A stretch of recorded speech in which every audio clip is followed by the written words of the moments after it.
तीन मेन मसले हैं जो पता चले हैं फ़ोटोग्राफ़ी के सबसे बिगनर्स जो फ़ोटोग्राफ़र्स हैं, जो अमेच्योर फ़ोटोग्राफ़र्स हैं, मतलब जिनका अभी कैरियर स्टार्ट हुआ है। सबसे इम्पॉर्टेंट शटल स्पीड का सबसे बड़ा मसला है कि शटल स्पीड पे क्यों पिक्चर फोकस नहीं आती है। ये सबसे अहम चीज़ है समझने के लिए। उसके बाद है अपर्चर और फोकसिंग।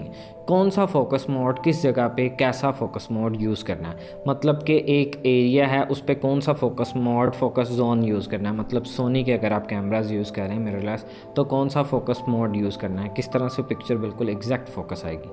थर्ड नंबर पे हाई आईएसओ सब बहुत ही मेजर इशू है जिन लोगों को नहीं पता होता, जो कि मतलब स्टार्ट हैं, जो कि ट्रैवल व्लॉगिंग स्टार्ट कर रहे हैं, या जो बिल्कुल जिन्होंने भी कैमरास बाय किए हैं, कि उनका क्या इशू है, क्यों अपर्चर और आईएसओ का क्या कंपैरिजन है, कितना अपर्चर रखना है और कितना आईएसओ रखना है। सबसे पहली चीज़, जब आपकी शटल स्पीड है, अगर आपकी उस शटल स्पीड को आप लो करते हैं, जैसे कि इस वीडियो में आपको नज़र आ रहा है मेरी, अगर आप शटल स्पीड लो करते हैं तो देखें हैंड शेक आ रहे हैं, बिल्कुल भी सही तरह से पिक्चर नहीं आ रही है और बिल्कुल ब्लर पिक्चर आ रही है। अगर मैं हैंड्स को ऐसे ऐसे कर रहा हूँ तो बिल्कुल भी वो पिक्चर एग्जैक्ट नहीं आ रही। जैसे शटल स्पीड ऊपर जाना शुरू कर देती है, हाई शटल स्पीड होना शुरू होती है, तो देखें हैंड्स जो हैं वो रुकना शुरू हो गए हैं, हैंड्स आपको नज़र आना शुरू हो गए हैं कि यहाँ पे कैसे हैंड है, वैसे ऐसे कर रहे हैं तो हैंड्स बिल्कुल भी नज़र नहीं आ रहे हैं। सबसे पहला ये मसला है कि हाई शटल स्पीड यूज़ करें।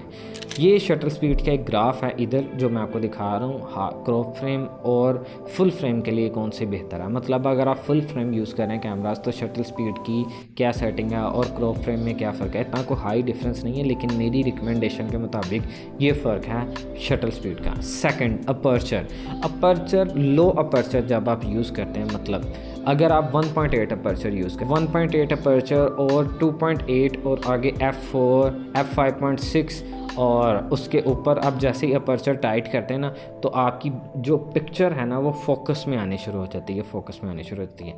जो अकेला बंदा होता है उसका 1.8 1.4 पे भी कैप्चर कर सकते हैं। और इससे भी जो अहम चीज़ है वो ये है कि जो आपकी पिक्चर आप कैप्चर कर रहे हैं ना, आपका जो फोकस पॉइंट है ना वो आँख पे होना चाहिए।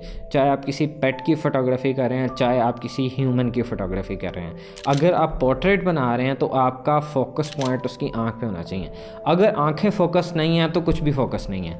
आंखें ही फोकस से एग्जैक्ट पता चलती हैं कि कौन सी जगह फोकस है, कौन सी जगह ब्लर है। अब ये देखें कुछ शॉट्स हैं मैंने अपनी आखिर पे आईएसओ ये अफेक्ट करता है। जब हाई आईएसओ पे आप जाते हैं तो ग्रेन्स आने शुरू हो जाते हैं पिक्चर के अंदर, तो पिक्चर के अंदर ग्रेन आने शुरू हो जाते हैं, उसको नॉइस कहते हैं। नॉइस रिडक्शन के लिए फ़िल्टर्स भी कुछ यूज़ होते हैं, लेकिन उससे भी पिक्चर फोकस नहीं होती। हर कैमरा की नॉइस की एक कैपेबिलिटी होती है, मतलब उसने इस लेवल तक नॉइस को कैप्चर करना है। मतलब अगर आप उस लेवल से हाई जाते हैं, जैसे कि एक बहुत पुराने मॉडल्स थे, मतलब इतने पुराने नहीं, मतलब एक पिछले इससे मिररलेस के अलावा जो मिरर बॉडीज़ थी 5D Mark III, उसकी आईएसओ रेंज तकरीबन 2000-2500 तक, इतने एरिया तक हम आईएसओ लेके जाते थे। ये जितनी भी सेटिंग्स हैं आपको सिर्फ़ और सिर्फ मैनुअल मोड में मिलेंगी। आप अगर ऑटोमेटिक मोड पे चल जाते हैं तो अपनी मर्ज़ी से वो शटल स्पीड डाउन करता है, अपनी मर्ज़ी से शटल स्पीड हाई करता है।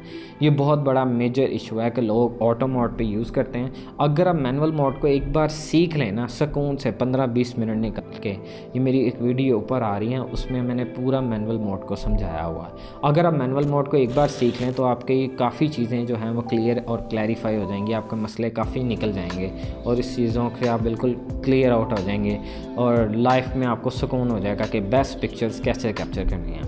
आईएसओ बहुत इम्पोर्टेंट है अच्छी शार्प और पावरफुल पिक्चर्स लेने के लिए।